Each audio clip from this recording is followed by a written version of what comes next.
Welcome to Wrestling and Everything Coast to Coast with your host, Buddy Sotello, and special guest host, Mike Lano. Do you want to introduce our guest tonight? I do, because Tony Jones is a longtime friend of mine, an amateur great who was a professional great.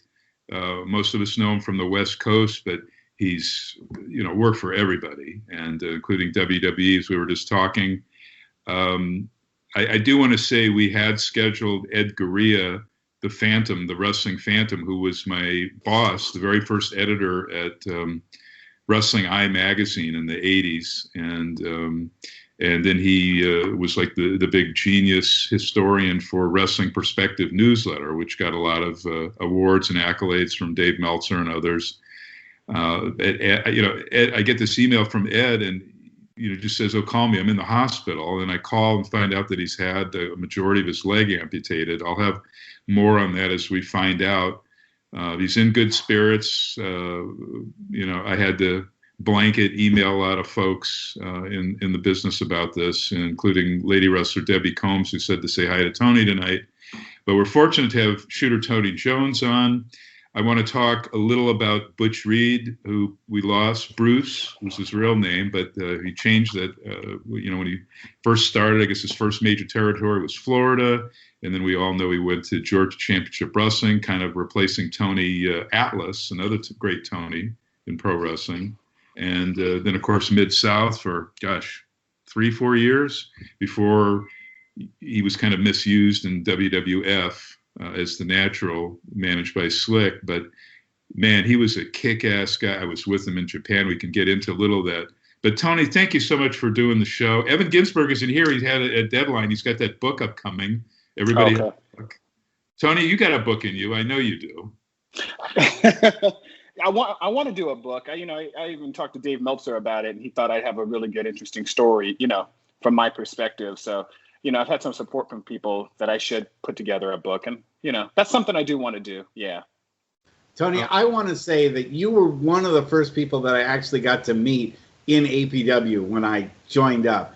And when I think of the word professional wrestler from an indie perspective, you're one of the most ultimate people that I think of. You're the wrestler's wrestler, and your whole career has been, focused on being as good as you can be, and being somebody that has always been a positive person in the locker room. And I don't ever remember you ever having any heat backstage with anybody ever. You always had a positive word for everybody, no matter how bad our matches were. And boy, we had some bad matches in APW. You always found a positive way to spin it, and you always looked at the bright side of what everyone did in the ring. And I want to find out, how did you get to be that way, and how did you get started in professional wrestling? Well, thank you. Thank you so much for those kind words. I really appreciate it, man. That's really nice of you. I think my background as far as amateur wrestling, I played a little football in high school as well, track and field, but I've always come from team aspects, and I've always looked at, pro wrestling as the same thing. We're a team, and, from the opening match to the main event, we're all together trying to put on a good show. So it's a brotherhood. It's a team. So, it's stuff that I picked up from my amateur wrestling days at San Francisco State, over at my high school, at Reardon High School.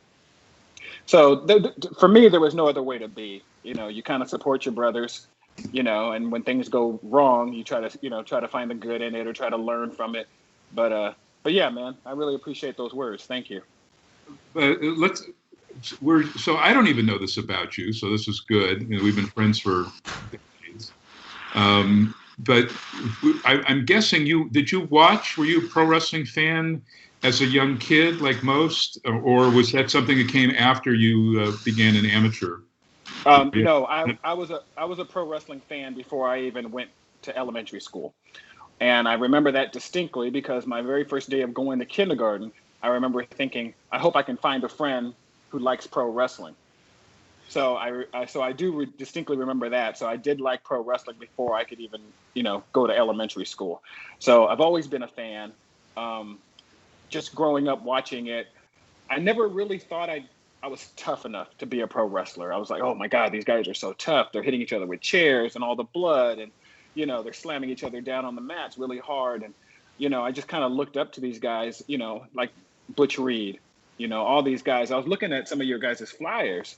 These are legendary flyers. Junkyard Dog on the card, Kamala, Butch Reed, all these guys, Hall of Famers. And it's just, I grew up watching, all of these guys. And my earliest fond memories of being a child was my parents taking me to the Cow Palace and watching Ray Stevens and Pat Patterson. And So what year would you have been, or what was your first card, say, at a Roy Shire show? I've always wondered that, Mike. I'm not exactly sure, but I do have a program that I picked up, and I think it was 1981. 1981, I think Flair just won the world title for the first time. So I must have been about 10 years old. So I don't know if that was my first show, but that's the first show that my parents bought me a program. I still have all my magazines that I collected month after month after, The Wrestler, Inside Wrestling, Pro Wrestling Illustrated, all of those. And Mike, when you say we're really good friends, I mean, I truly honor that, and I value that, and I agree with you. I've been friends with you from the very beginning. I have a lot of respect for you. A lot of those magazines have your pictures in them with your name in there. So I just want you to know I truly respect you and everything that you've done in the business. When people ask you if you know Buddy, you just kind of shy away and no, only by association. Only by association. My memories of you, Buddy, are when you came in and you started doing some manager work for us at APW, and you were always a straight up guy, and I've always liked you as well, brother. Well, one specific story that I remember is I was eating goldfish in the back, as the pregame dinner, since we were just kind of randomly, anyone just grabbed whatever they could, and I was eating goldfish, and you had your can of tuna fish, which you just opened straight up and just dig right in, and you were just like saying, I said, God, can you just like handle just this pure can of tuna fish like that? He said, protein is protein, and you got to get a lot more protein in your buddy than that crap, the crap goldfish. And I got to say, you have not aged 1 day since you've been in the ring. You look like you did exactly when you were wrestling for APW. So I got to ask you about your regimen now, and do you still keep, in fighting shape, so to speak? I know you wouldn't get back in the ring, but you look like you're still in really good condition. Well, he might. His son might be a wrestler too. Yeah, we never say never, right? I'm glad you said all that. I'm glad you said that, because I can't see myself. I see like a black screen in the picture, so I can't really see myself. So it does look, I'm not like cut off or anything. No, you're good. No, we're seeing you pretty good. Okay, cool. Yeah. I'm not really training like I should, of course, because of the pandemic and everything. But what I'm in the process of doing is turning one of my rooms here in the house into a gym. So I'm working on that. I'm just not sure which way I'm going to go. If I want to, as I'm getting older, do I want to do free weights, or do I want to move to like more like Bowflex equipment, So I'm kind of like debating which way to go with that. I already have a treadmill. So, that's kind of like what the future holds in my workout plan, is to, kind of do it indoors and do it in my own house. So I'm working on that right now as we speak, actually. Tony, I want to throw some names at you before we ask how you got into, and I think it was only called Pacifico Sports, but I'm trying to recall, it wasn't the West Side Players, but Kwame and Jay Smooth, Kwame Kamosi and Jay Smooth, and that group you joined. What were they called? They were the West Side Players. Oh, they were the West Side Players, because that group constantly changed, was brought up, and I'm thinking, oh, gee, was that the group with like, I can't think of his name now, who came out with the lady that would later marry Vinnie Massaro, whatever year that was. Oh, Veronica. Yeah, Veronica. But I'm thinking of the outfit like with Icebox Robert Smith, who was the security guard at the Oakland Arena. Yeah, they were West Side Players 2000. They were West Side Players 2000. With the West Side Players. But Kwame, could that guy cut a mofo promo? He was amazing back. I thought Kwame was phenomenal. Kwame reminded me very much of New Jack.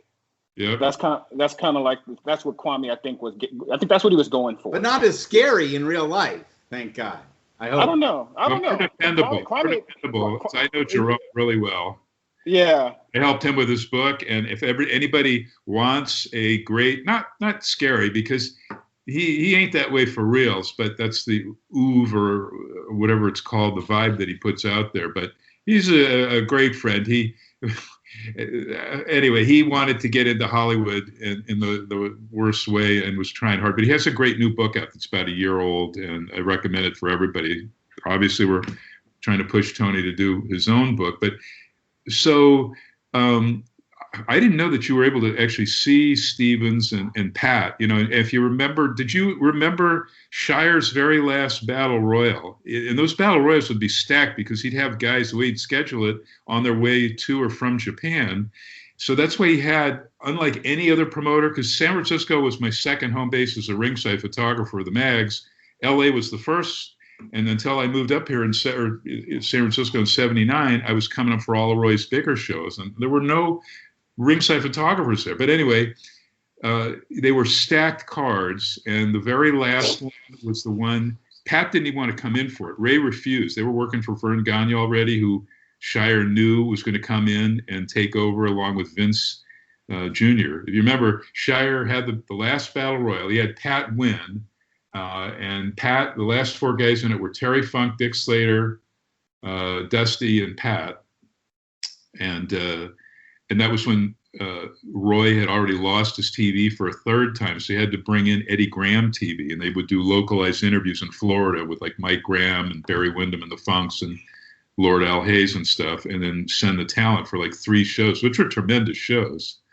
But and then you know the whole story too. When Roy had his last card, he knew that Vern was going to come in and start taking over the Oakland arena, and Vince Jr. the Cow Palace, which was sort of like the first time Vince went national. This was '82, January of '82. So he goes to the LA Times and exposes the business. Do you know all this, Tony?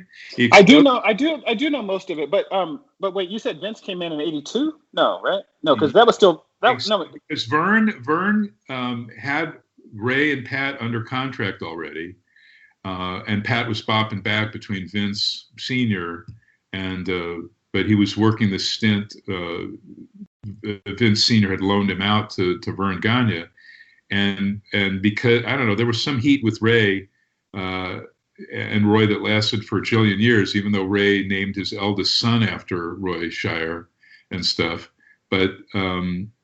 So Roy had refused to come in for Roy Shire's very last card, but Pat finally agreed after, you know, Gagne kind of pushed him, and it ended the way it should,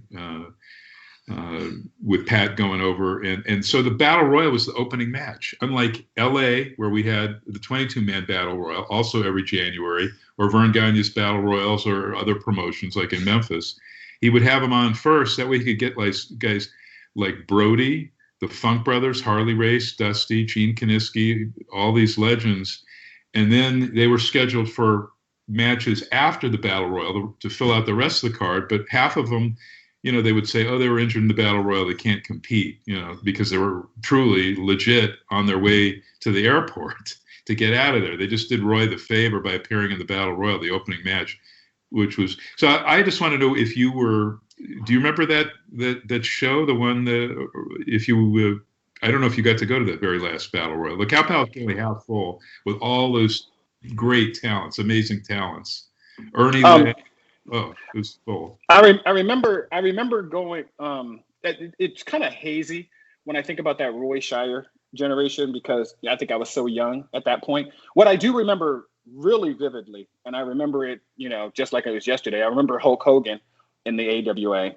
And I remember, like, you know, Hulk Hogan, Jerry Blackwell, Ken Patera, Jesse Ventura, you know, those guys. I remember that like it was yesterday. And but I do remember the Roy Shire crew because I think my earliest memory, and I've said this like in other interviews, and maybe you can help me with this, Mike. I thought it was Dusty Rhodes and Pat Patterson for maybe the United States Heavyweight Championship. I think. Right, but Dusty was Roy Shire's last champion. So when Roy had to switch from Don Owen Portland TV and stuff, he had a falling out with Don. So Roy lost the Sacramento TV altogether. And first he went with Portland and Dono and Buddy Rose and Wiskowski would come down. And then for about a year, he went with Bob Geigel's Kansas City, which was the absolute drizzling shits, the talent that came in. Bruiser Bob Sweetan. We already had local George Wells, who was fine in main events. He was good. Ron Starr. It was kind of just Akio Sato, Betty Nicolai, stuff like that. And then the last 3 cards, we all were hoping it would work, was Eddie Graham stuff, which the TV was tremendous, fantastic, wealth of talent. And but so the very first of the Eddie Graham shows at the Cow Palace for Roy Shire, they had a held up U.S. title thing, and it was Dusty against Ole Anderson. Oh, maybe that's who it was. It was probably Ole. Yeah. And so Pat wasn't on those shows until the very last one, where he came in because Roy had fired him in '76 when he came down to my primary home base when I was still living in L.A. shooting ringside for the LaBelle Los Angeles Olympic Auditorium promotion.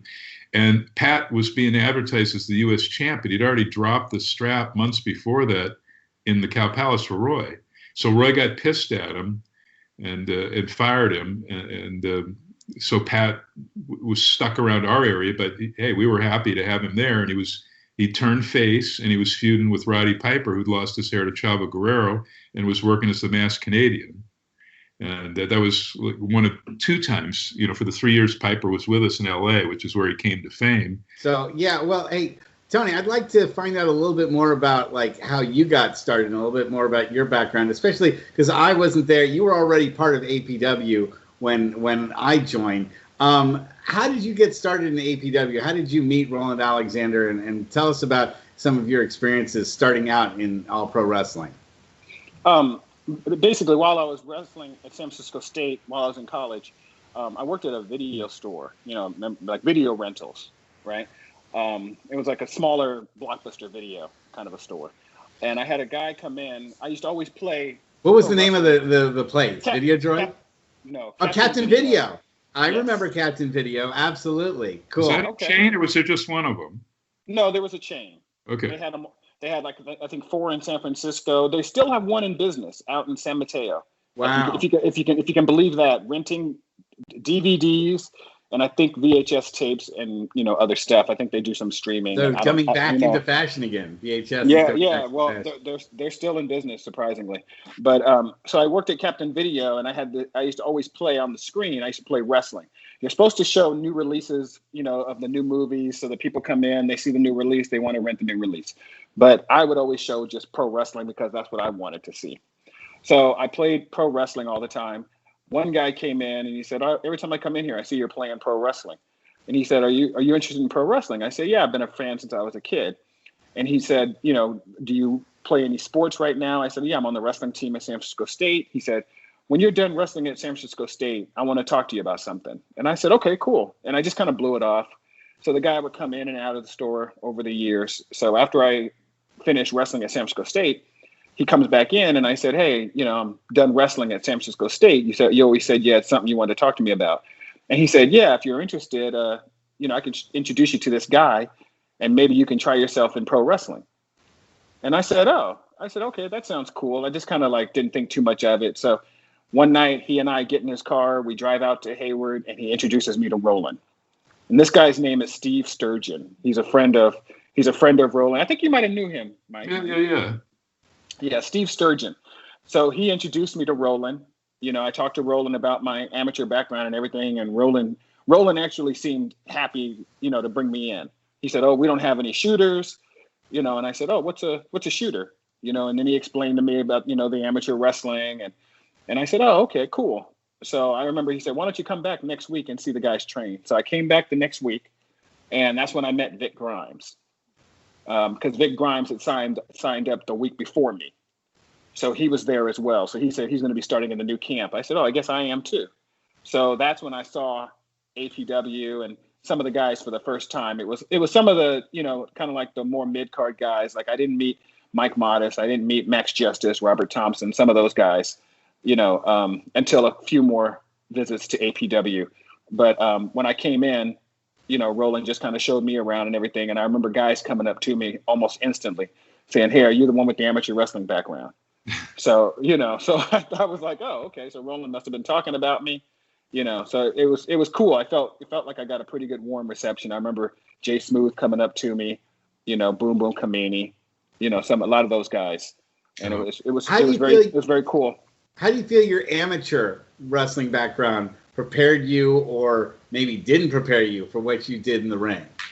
Oh, I thought it really prepared me. I just recently lost my San Francisco State wrestling coach. He just passed away. I think he had a heart issue. And I remember going to him several times telling him, Coach, thanks for everything you've done for me at San Francisco State. I've been all over the world in pro wrestling, and, guys have tried me here and there, and nobody could do anything to me. And I know it's because of my training. And, my coach would always say, oh, no, Tony, those guys aren't going to be able to do anything to you. You're trained and they're not. So I've always felt that my amateur wrestling helped me out, especially when I went to Japan. I had to wrestle in Japan. I wrestled for an organization called Battle Arts. It was more of a shoot organization, and those guys tried to be stiff with me, and I had to bring them down a few times just to kind of show them I know how to defend myself. I was sent to the WCW power plant. Terry Taylor invited me to come out there. I went to the power plant, trained under Buddy Lee Parker. I was with a lot of those guys, the WCW power plant guys. Their names kind of escape me right now, but it was like Mike Sanders, the guy Reno, Sonny Siaki was there. Few of those guys, some of those power plant guys that ended up coming in, and I think they were called the New Blood or something like that towards the end of the days at WCW. New Breed, thank you. Yeah, they were brought in the late years of WCW. So when we were out there, it was myself, Adam Pierce, this other guy named Rashi Brown. So it was three of us that they brought in. And those guys at the power plant tried to stretch us. So, they did a number on Adam, they did a number on Rashi, and those guys ended up quitting. They quit the power plant and said, they're not going to treat us like this. And I remember just being able to defend myself out there because of my amateur wrestling. I got in there with Sean O'Hare. Sean O'Hare tried to wrestle me a little bit, and Reno. And I remember just neither one of those guys being able to take me down. I didn't take them down, but they couldn't take me down. And, we just kind of bear hugged each other all over the ring, But I just remember thinking if I didn't have the training, they would have done the same thing to me. What's the most important thing that you learned as an amateur wrestler that you applied to being in the ring? Confidence and conditioning, knowing how to breathe when you're out there. I remember going to some of the training camps with APW, and we had to run the parking lots and we had to do drills. And I remember doing the same thing over at the power plant. And I remember guys throwing up, just not feeling good at all. And I remember thinking to myself, my God, these guys are out of shape. Because, the stuff that I did at San Francisco State is 10 times worse than this. We'd run 5 miles 3-4 times a week, and that's after a 2.5, 3 hour practice, So I just remember thinking that, these guys are kind of soft, in comparison to what I went through. Really good care of your body. You weren't out there. I don't ever remember you being part of the big drinking, parties or the crazy stuff that was going on in the back of the APW locker room every once in a while. So you were not only the shooter, but you were a straight shooter. And that was another thing I always admired about your character is who you were, was really in the ring was so much of who you were outside the ring too. Oh, I would, after a wrestling show, I would love to just come home, order a pizza or something and just, sit back and watch television. That was fun to me, and think about the people that had fun that night. That was always fun to me. And I remember Roland sometimes giving me a hard time, saying, Tony, you should hang out with the boys more. You need to kind of socialize with the guys more. And I remember when he gave me the strap and I was the APW champion, he said, Tony, now you really got to hang out with the guys. It doesn't look good when you're the champ and, as soon as the show's over, you leave. And I said, well, Roland, take the belt off me then. So, but he never did. He didn't take the belt off me. And it was really cool because several years later, I'd say about maybe 10 years later, I had a good talk with Roland. And Roland said, Tony, you never got too involved in pro wrestling. I think you were actually smarter than all of us. Tony, let me ask quickly about Battle Arts. Was very celebrated over there. Does that have anything to do with Santino Morella's Battle Arts in Ontario, Canada? No, I think they're completely unrelated. Yeah, Because no, it was more of like a UWF Takata group, wasn't that what Battle Arts was? I'm just trying to recall Battle Arts in Japan. yes, it was. They were like a subdivision of Pride Fighting Championships. Okay, I remember when I was out there, they had all these posters everywhere about Pride and Sky Sports. So I think in some way, they were being funded through that. One of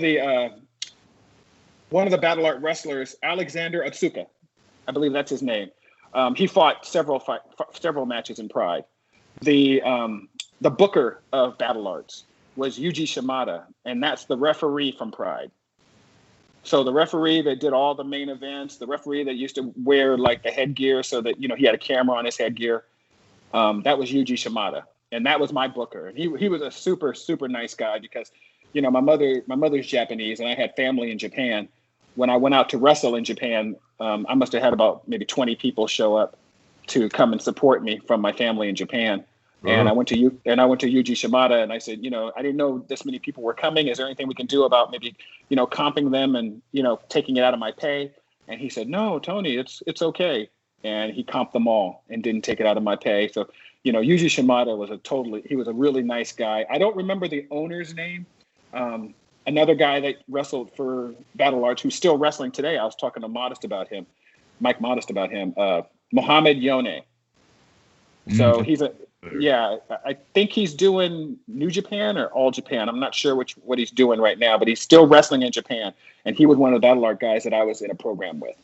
New Japan moved their dojo from Santa Monica down to almost where I'm living right now in Long Beach.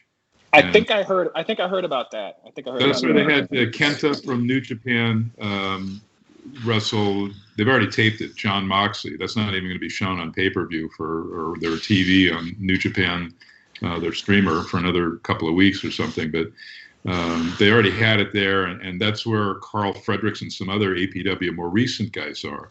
And before I go right back to Buddy, I want to get this in before I forget. I've been trying to put together anybody that was ever part of APW, either a Zoom chat or maybe, a party probably a year away before we can all get together. Who knows?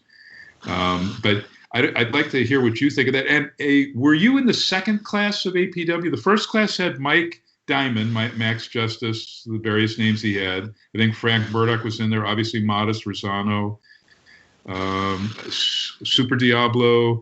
Matt Heisen, and also Leprechaun, Mike. Oh Jesus! No. Leprechaun. Spike Dudley. Yeah, Spike. No, yeah, Spike was in that class with Mike.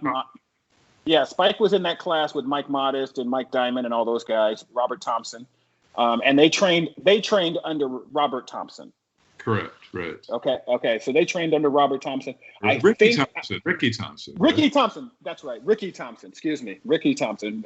Was it Dancing Ricky Thompson, right? Well, he wasn't that for Roy Shutter, primarily enhancement, but he was on a ton for years and years and years. This being Ricky, who's now, I don't even keep in touch with him, but he came to cauliflower. He moved to Texas about 10, 15 years ago. Okay. I saw a picture of him not too long ago. He looks good. Yeah, it looks the same. So I think I'm probably like the second class. That's what I thought. Yeah, because I remember when I came in, I think about maybe a week or two after I came in, they did an APW show. And I do remember Steve Rosano, coming out to Rico Suave. And I mean, really, really coming off like a heel. And when I saw him, and I give him credit for that. I always tease him about it. Whenever I think of my first time coming into APW, I remember Steve Rosano because I'm like, dude, that's a heel. He kind of reminded me of like, Rick Rude without the abs. He'd come to the ring. He'd tell the girl that, the guy she's with is fat and sloppy. You need to be with me. And, so I do remember Steve Rosano. I do remember Mike Modest. Some of my early memories were Chris Cole and Bill Cole. Were they legit brothers or that was a work? No, they were real brothers. Okay. You mentioned Leprechaun. So Leprechaun came in, I want to say a few months after I started training. That was Crash Holly. That was Crash Holly, right? That was Crash Holly, but he was already trained. Mike Lockwood. Mike Lockwood. Mike trained Mike trained. I think he trained with Woody Farmer. Yeah. Yeah. And finesse and relearn a lot of stuff with Roland. Right. Exactly. So he came in and then he joined our class. But, he wasn't at the same level as us. He'd already had matches and, he'd already been trained. But Roland wanted him to get kind of, fine-tuned. And, that's when he was doing the Johnny Pearson stuff. Then he came in with us and, started doing the Aaron O'Grady thing. And I remember, Crash and I were good friends. I remember talking to him, several times because, he was a little bit ahead of me as far as, matches and all that stuff. And he was like, yeah, Tony, I got my gimmick and everything planned out. You need to get your gimmick together. And I said, what's your gimmick? And he said, oh, I'm gonna be a leprechaun. And I said, oh, that sounds cool. He goes, yeah, I got these gold pieces of candy and I'm gonna throw this out to the fans. And the little kids will take the gold candy. It's a perfect baby face. And I said, yeah, that sounds great. And he goes, but see, it works good as a heel too, because I'm gonna come out with a pot of gold. And then I'm going to come out and hand the candy to the kids. And when the kids reach out to grab the candy, I'm going to say, no, you can't have any candy from my pot of gold. So I remember him telling me all about this before we even did anything with him at APW. Another guy who did this to me, because I remember thinking to myself, I really got to get myself going, because Vic Grimes came up to me. He goes, yeah, what's your gimmick going to be, brother? And I said, I'm not sure what my gimmick is going to be yet. And he said, yeah, I got my gimmick. My name is going to be Vic Grimes. And I'm going to be this maniac from the backwoods of Arkansas. And I said, really? He goes, yeah, it's going to be a cross between Cactus Jack and Vader. And he kind of was. And that's exactly what he became. So I just remember, early discussions with these guys. I remember your fights with Vic Grimes, and those were intense matches, man. Those were some of your best, I think, when you and Vic, squared off against each other. You guys. Let me squeeze in this real good story. So it's my first battle royal, right? And I'm in there with Vic, and Vic wants to do a spot, and we go to Roland and see if it's okay. Where Vic takes a belly to belly from me on the floor, and he also takes a German from me on the floor. And this is at a high school, okay? So it's hardwood floors in a basketball gym, right? So we do the belly to belly spot. I got this all on video too. So we do the belly to belly spot. I throw him back in. We wrestle. He gives me some heat. He throws me out to the floor. When he throws me out to the floor, he follows me. He comes up from behind, which is, you see this all on video, right? So he gives me a punch. He gives me another punch. I duck the punch. I hit him with the German. And Vic just throws his feet up. He takes the German, just like, full blow. So as soon as he lands, I pick him up, I throw him back in. So and when I get back in the ring, I pick him up, I put him in the corner, I start kicking him. And then when I start choking him in the corner, Vic says, okay, Tony, now throw me out and hit me with the German. And I said, Vic, we just did the German spot. And he said, we did? And I said, yeah. He goes, I don't remember. and I said, okay, Vic, don't worry about it.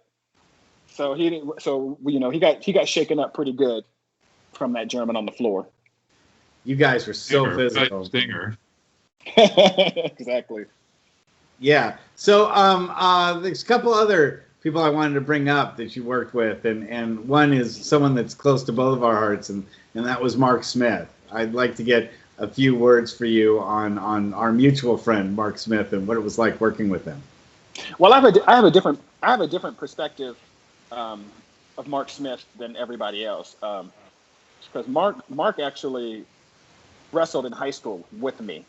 We didn't wrestle on the same teams, but I would see him at tournaments. So Mark was this real big guy, and this is in high school. Mark was this real big guy with this Letterman jacket with a shark on the back of his jacket that said "Seek, Search, and Destroy."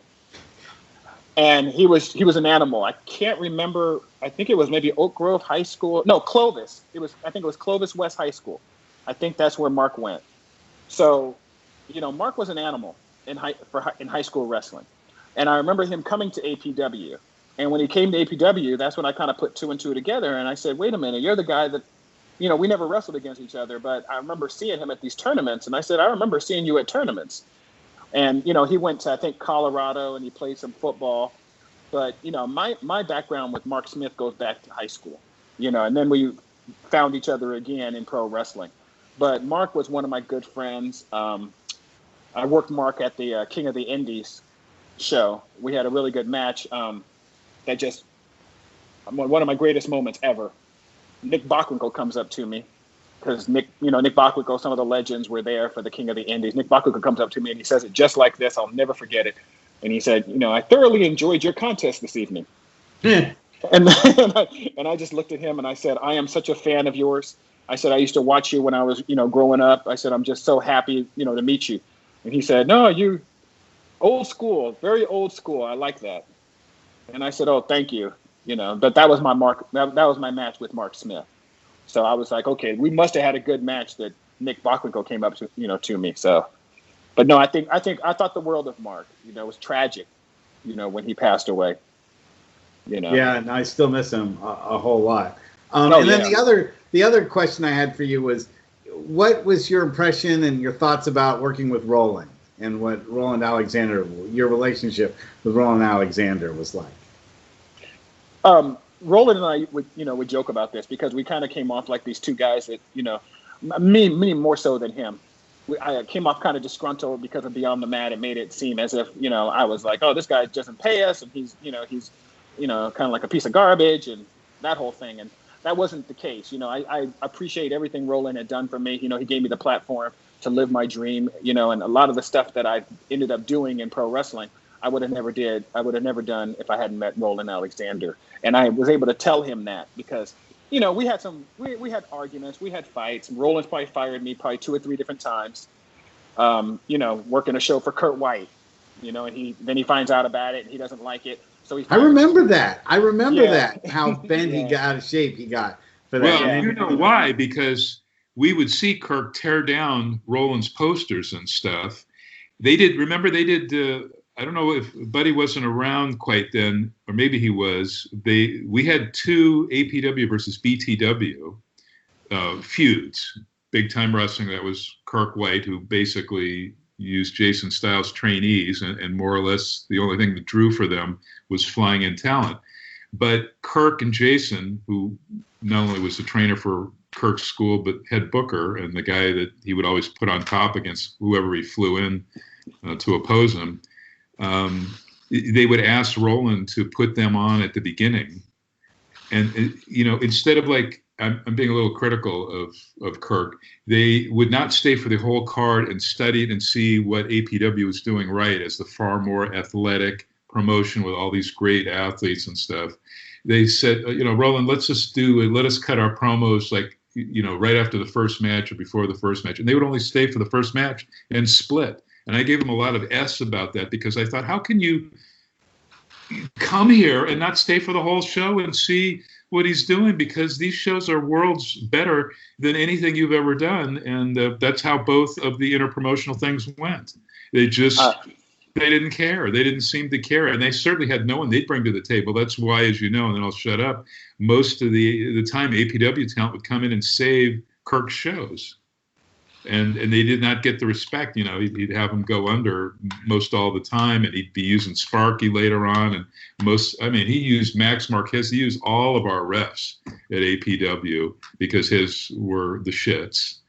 Mike, I totally agree with you. I think we had the better product, completely. I felt like, our shows were much better, and I felt like we had, the better talent. But I kind of got a reputation for being this, this guy where it's like, I'm trying to make it in pro wrestling. I'm trying to be seen by as many people as possible. And I'm trying to, make good relationships with as many promoters as possible. So, I did the same thing down in LA. I booked myself. I got a phone call from, I'll never forget this either. I got a phone call from Bruce Pritchard, who said that they had seen my tape that I sent them and they were interested in me. They seen Beyond the Mat and everything. But I think it would be a good idea for you to go down to Los Angeles and get yourself on Rick Bassman's card. UPW? And I said, yeah. And I said, okay. And I said, I don't really know Rick Bassman. And he said, well, here's his phone number. Give him a call because we're going to be coming down there to take a look at talent. And I said, okay, fine. So I remember calling Rick Bassman like 20 minutes after I got off the phone with Bruce Pritchard. And Rick, I said, Rick, my name is Tony Jones. I wrestle under the name Shooter Tony Jones up here in Northern California. He goes, oh, Tony, yeah, I got you booked on my show. And that was my first time talking to Rick. And I said, okay, wonderful. I said, I just talked to Bruce Pritchard and he wants me on your card. He goes, yeah, you're going to be on the show with Mike Bell, Mad Dog Mike Bell. And I said, okay. I go, sounds good. And that's when I went down for 3 shots with UPW. And I worked Mike Bell. Then I worked John Cena when he was Prototype. Then I worked Mike Bell a second time. So I did 3 shots there. So before I went down there, I figured to myself, since I'm going to be in LA, maybe I can book myself for another organization. So I call XPW and I speak with Kevin Kleinrock. And I said, I'll be down in LA and I was wondering if you guys could use me. And they said, yeah, we can use you. So I think they had a show something like Wednesday and Thursday. Rick Bassman had a show Friday, Saturday, Sunday. And I remember the Sunday show in San Diego. So I ended up doing 5 shows in a row. XPW, that's when I worked Tracy Smothers. I went into XPW, I worked Tracy Smothers for 2 nights. So so I did 2 nights of XPW and then 3 nights of Rick Bassman. I'll never forget talking to Rick Bassman. And I told Rick, I got myself booked for XPW as well. He goes, well, we don't really work with those guys. And I said, that's fine. I said, I'm just trying to get booked all over the place. And he says, well, we'd rather you not work for them. But since you already booked yourself, I'll let you work for them as well, which I thought was really professional on Rick Bassman's part. So Rick allowed me to go ahead and keep my booking date with XPW, but he asked me not to work for them again as long as I'm working for UPW. So it was kind of like the same kind of thing with, Roland and Kurt White, but, I was still able to work UPW was considered a farm system like Puerto Rico was, Victor Quinones's group, for WWF at the time, farm system where, they, just like you said, Pritchard would have guys do tryouts and stuff like that. And I shot at both. Sadly, I don't think I ever shot. I must have shot you at one XPW or Bassman. But anyway, that was when and the Ballards and all those guys were all down there, along with even Lisa Marie Verone, who was she just came back to WWE in her Victoria character. Yes, the guys I remember when I came in there for the first time, that was John Cena. It's got Bad Boy Basil, Frankie Kazarian, Christopher Daniels, of course Mike Bell, Smelly Bell, who's now a power lifter. What's his name? Not Chris. Chris is the documentary guy, bigger, stronger, faster. And then Mark Bell, the power lifter. So he was Smelly. So met all those guys. Victoria, the Doublemint twins. I can't remember the Polish girls. They were working for Rick Bassman. Samoa Joe was working those shows too. Samoa Joe was there. This is a little bit before, when Chris Masters came in, The Miz. I came to the ring one time where Miz is my manager, which I thought was just funny. I think I'm doing a match against Sylvester Terkay, and The Miz is my manager. But I had great times with UPW. Rick Bassman became my manager, my real manager in pro wrestling. Because he was, I don't know what he called his. I thought he was also everybody seemed to want to get a payday off the Battle Arts name. He ran an MMA group, and he had Tom Howard, who I'm sure Sambo wrestler, training Mark Kerr and Mark Coleman, and even Josh Barnett and guys from UFC basically. And remember I think that was part of his 0-1 organization, right? Because he had me go up to the casino that was like 3 hours away. It was like up in, not Clear Lake, but it was way up there from San Francisco, 3-hour drive. And he had some tremendous shows, but he's kind of fallen off the face of the map. What has happened to Rick Bassman? Do you know? Rick is one of my dear friends. When my mom passed away, I think Rick was one of the first people I called. No, actually, Rick called me. Rick called me when my mom was really sick, and just said, "I want to provide you with some support, Tony. Just in case you need it." But I think of Rick as a really good friend. I think Rick is up in Hawaii. Sometimes really? I seem kind of jealous when I look at some of the stuff I see on Facebook. I mean, he's just running around with his dogs, and it's beautiful out there, and all this greenery. Well, wait, how did he make his money? Because I don't think he made that much money from wrestling, and he lost a lot on MMA. So where was the dough coming from? Rick, I don't know. Rick seemed to be all over the place. Yeah. Rick was tied in with all these MMA guys, with different actors and actresses. He's always had his nose in Hollywood, and I mean, every time I would hang out with Rick, he always seemed like the man that was connected. Yeah. So I have no idea. He's a West Coast character. Right. I have no idea how he made his money or how he was able to go off in Hawaii and live this beautiful existence. But all I know is that, you know, Rick knows a lot of people, and, you know, he did a lot for me. You know, I remember the Urban Wrestling Alliance. Oh, That yeah. came With Mock was even in that. He wasn't urban at all. Right. Mike wasn't really Mike wasn't one of the talent. Mike was the trainer. So when I did that, I didn't really like the contract that they handed me, and I was also still trying to go back and forth to Japan, and, you know, and if WWE called, I wanted to be able to do WWE. So Rick was able to take my contract and talk to those guys and manipulate my contract so that I could get those things in my contract. So even though I was still under contract with Urban, I was still able to go to Battle Arts and do another tour, because I did 3 tours of Battle Arts. Wow. So you never toured Noah? That puzzled me with Modest and Donovan and Bison.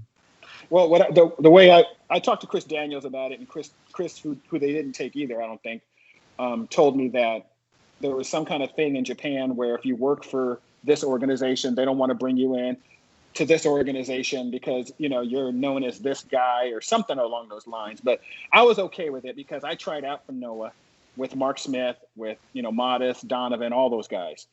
And I was one of the guys that they didn't take. So those guys ended up going to Japan thank you. Those guys ended up going to Japan. And on their first trip going to Japan, that's when my father had a heart attack. And I was able to be there for him, be there for my mother. So I kind of felt like, you know, it wasn't meant for me to go to Japan. You know, I needed to be here, and I needed to be here for my family. So, you know, when I think about Noah, you know, and trying out for Noah and all that kind of stuff, I'm glad they didn't take me because I was busy doing something else. I just didn't know it at the time.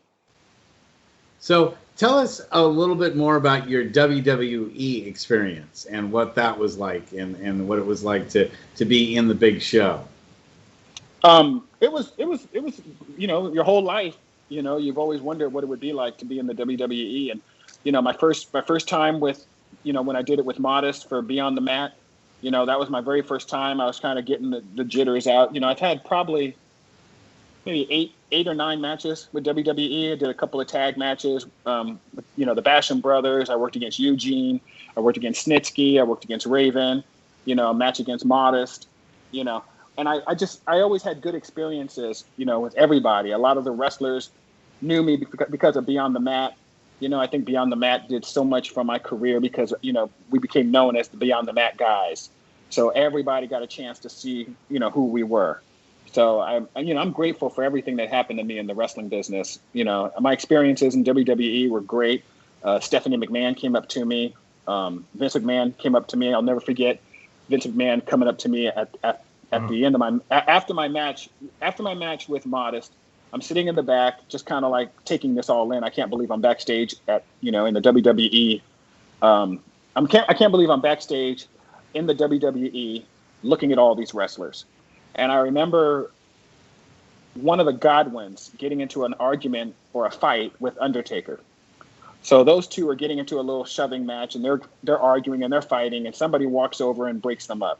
When they get broken up, I'm like, oh, wow. I turn my head, and there's Vince McMahon standing there looking at me. And when he's staring at me, I'm kind of thinking, okay, he's about to throw me out of here. Like I probably shouldn't be here. So he looks at me and he goes, are you having a good time? And I go, yes, sir. I'm very happy to be here. And he goes, we're happy to have you. He goes, you did good tonight. And I said, thank you, sir. And he said, yeah. And he walked away. Yeah. And I could not believe it. I left soon after that because I said, it's not going to get better than that. And I came back a couple of years later, and he walks in and all the guys are just sitting there, just kissing his butt. I mean, there was like a line of people just lined up. Hi, Vince. Hi, Vince. Hi, Vince. And he walks through all these people, shaking everybody's hand, and I'm off to the side. You know, I don't want him to see me because I just don't want to get thrown out, right? So he walks by me. And he looks at me and he goes, "Good to see you again." And I said, wow. "Oh, wow." Yeah, I said, "Wow." And I remember telling Barry Blaustein about it, and Barry said, "Oh, they know the movie. They've seen the movie." He goes, "They know who you are." Oh yeah.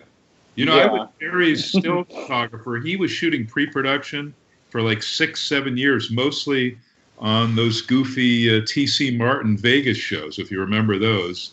And then he moved to Sacramento, and Barry had all of this stuff, tons of footage. We were talking, he was going to focus on Tom Howard as one of the, he had no idea where this thing was going to go.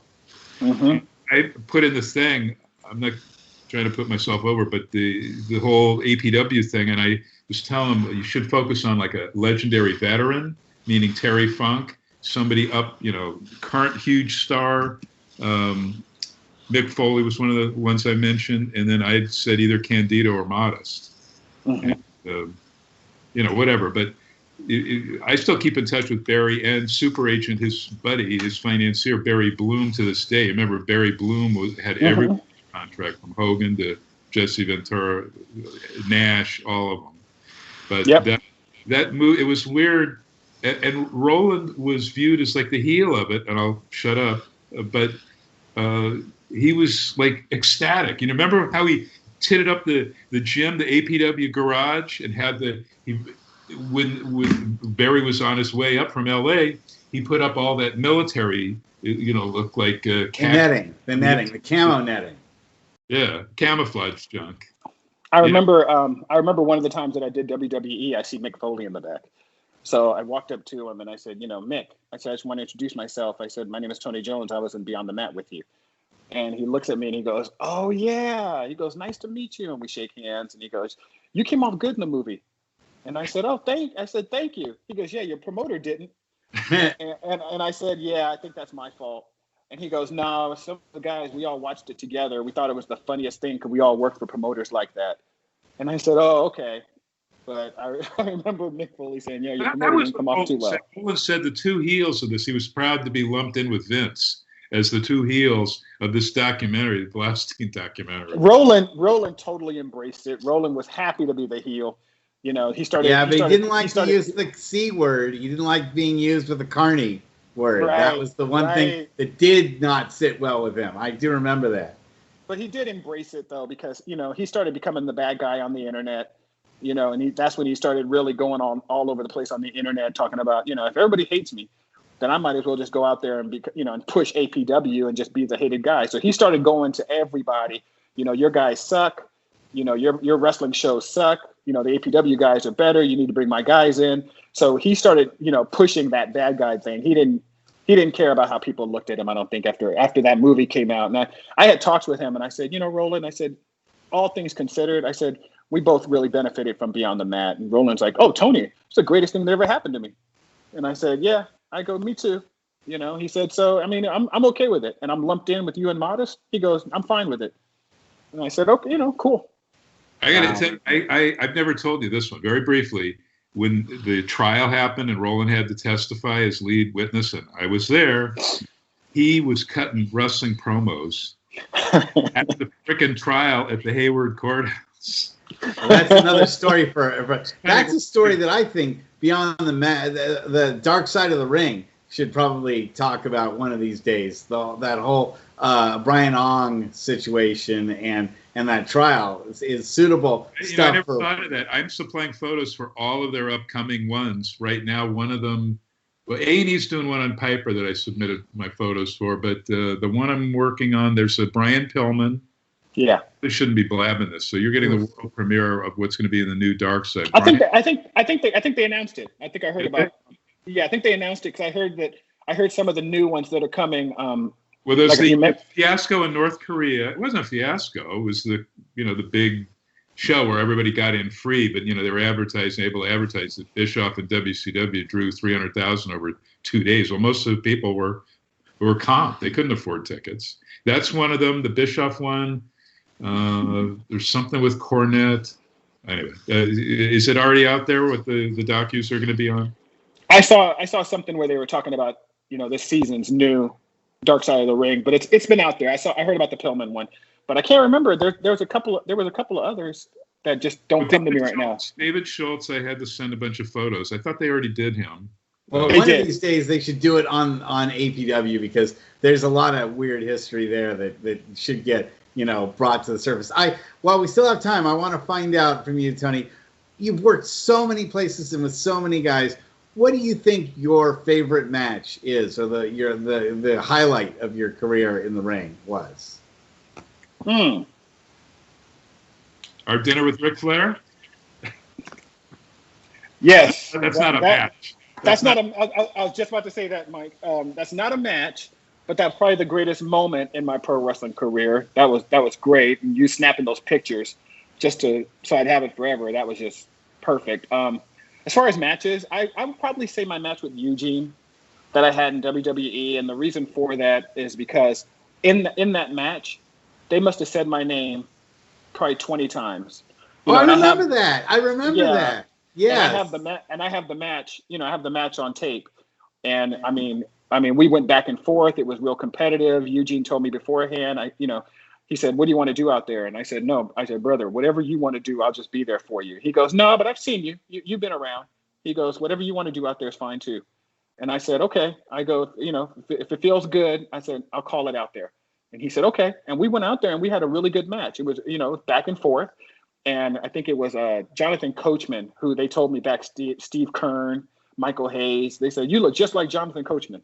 Yeah. So when I went out there, Jonathan Coachman's on the microphone, and I think they even said, "Look at Tony Jones. He looks just like Jonathan Coachman." And then Jonathan Coachman says, "No." I think he said something like, "As good as Tony Jones looks, there's only one Jonathan Coachman." Something like that. I mean, they were just putting me over. I could not believe it. They said Tony Jones probably 10 or 20 times. I remember after the match was over, I went to APW maybe a week later. Roland said, "I saw you in WWE." He goes, "Tony, they really put you over. They said your name a bunch of times." And I said, "Yeah." He goes, how'd you get that going? And I said, "I have no idea." But I think that's when I felt like, okay, I made a name in the business to the point that, they're going to announce my name. So I was really, really happy to see that. You want me to bring up one time that I remember about you specifically, that it was a really special time in APW, is when we did Kezar Auditorium, and that you kind of returned back to your SF roots by being able to be one of the wrestlers that they hadn't done a show in Kezar in like about 15 years, remember? And yes. I know that you were pretty proud to be able to wrestle there. I think you even had your coach in the audience. That's the San Francisco State show. Yes. That ranks up there with my match with Eugene. And the reason for that was Mike Modest and I. I think it was one of the APW titles.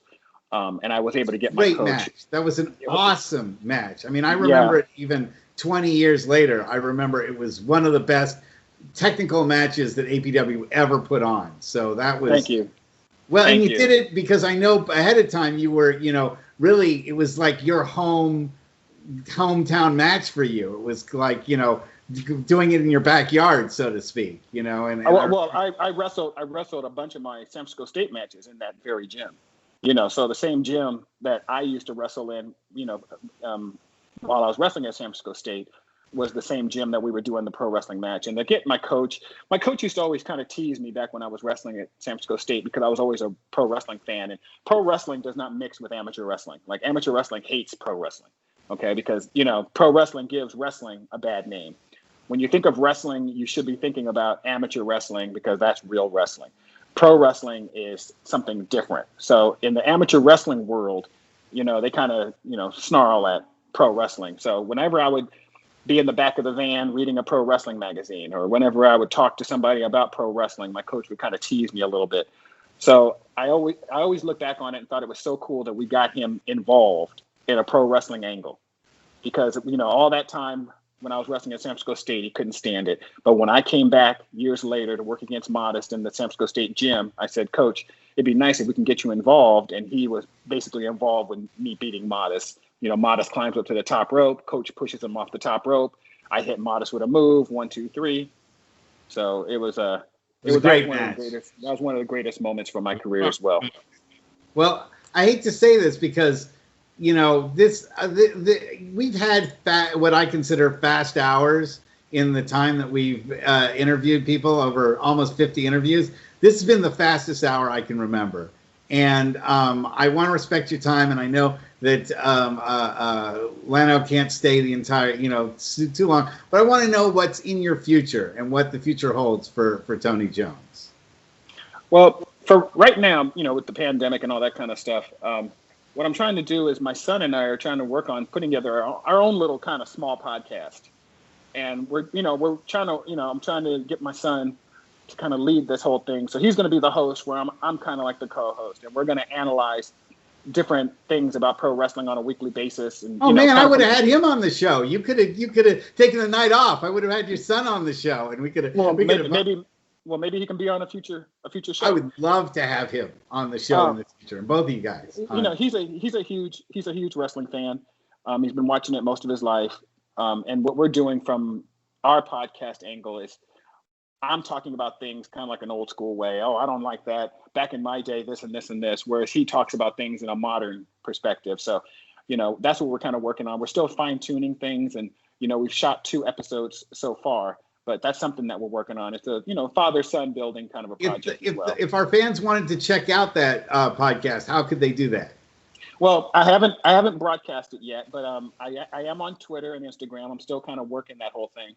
But it's TSTJ, like the shooter Tony Jones, TSTJ007.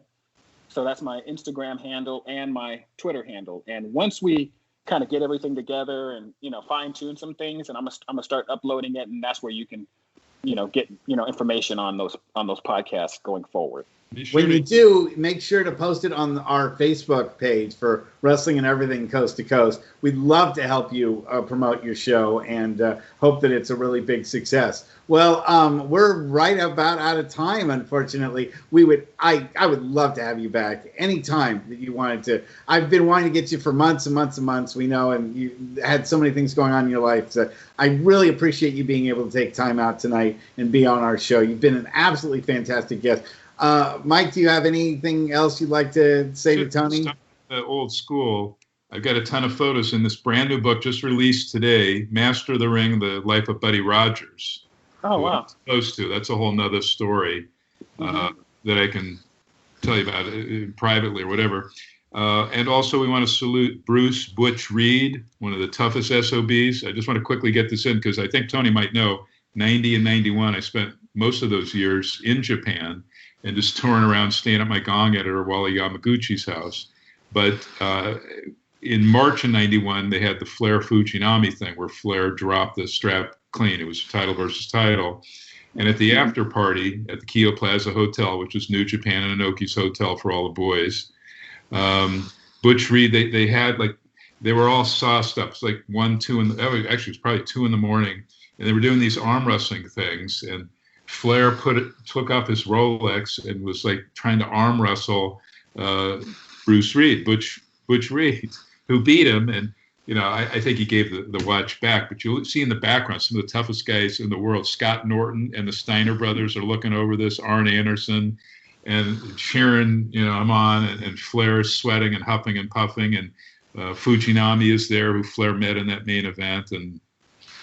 A lot of great memories. So check out, this is Black History Month, and we really want to celebrate our African-American athletes, brothers and sisters. If you look at Bruce's matches in Kansas City, where he started, and then Atlanta for Georgia Championship, and then, of course, Mid-South for Bill Watts, where he had some amazing matches.